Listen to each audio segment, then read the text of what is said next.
मालकानगिरी जिले में चाषी माने मंडी रे धान पकाई कांदुचंती। जो अदिनिया वर्षा काल बैशाखी वर्षा है आम मालकानगिरी जिले में जहाद्वारा कि मालकानगिरी जिलार मंडी रे जितकी लोकंकर चाषी भाई मान धान पड़ीला सबू धान नष्ट हो गला। से 25 तारीख सुधा जितकी भी धान मंडी रे मालकानगिरी जिले में पड़ी से धान को तुरंत उठाइबा व्यवस्था करंतु। यदि आम क्षतिपूरण न दियंती ताले निश्चित भाव में आगामी दिन में पुणे आउ थे पूरा जोरदार आंदोलन हम।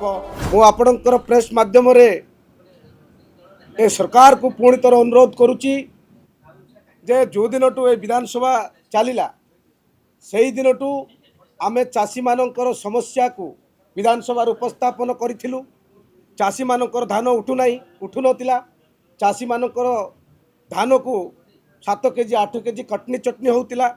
ये सरकार जेतेबेले सरकार को आसीतिले सेही समय रे जो इस्ताहार रे कहितिले ए वर्ष चाषी मानकर समस्या रहिबो नाही, कटनी चटनी हबो नाही, धान क्विंटाल 3100 टंका हबो। किंतु एई जो सरकार आसिला परे एई वर्ष चाषी माने अधिक समस्या रे मंडी रे समस्या रे पड़िचंती।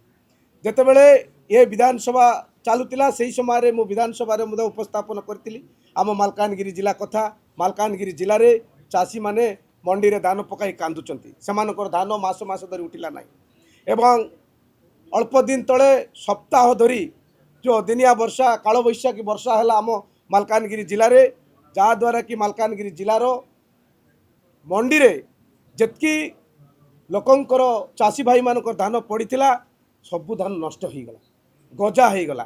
ताकू मो गत शुक्रवार दिन 20 तारीख दिन प्रेस वार्ता माध्यम आपण मान जरिया मु सरकार को निवेदन करी एवं प्रशासन को निवेदन करी जे 25 तारीख सुधा जितकी भी धान मंडी रे मालकानगिरी जिले में पड़ी से धान को तुरंत उठाइबा व्यवस्था करंतु।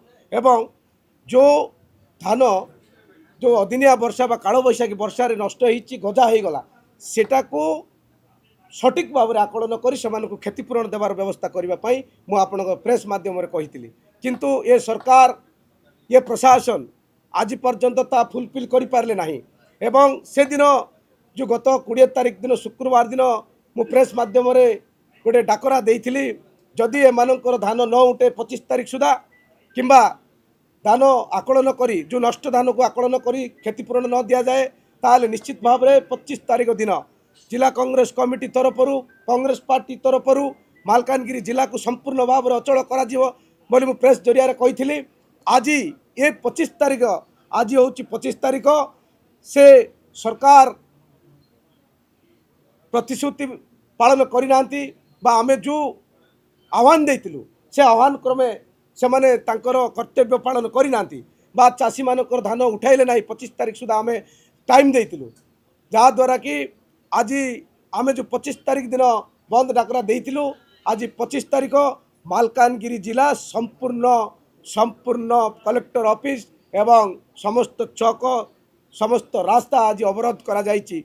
एवं आउ थरे मो एई प्रेस जरिया रे आपणकर माध्यम रे सरकार को निवेदन करुच्ची आज पर्यंत एमानकर कर्तव्य पालन करिनांती।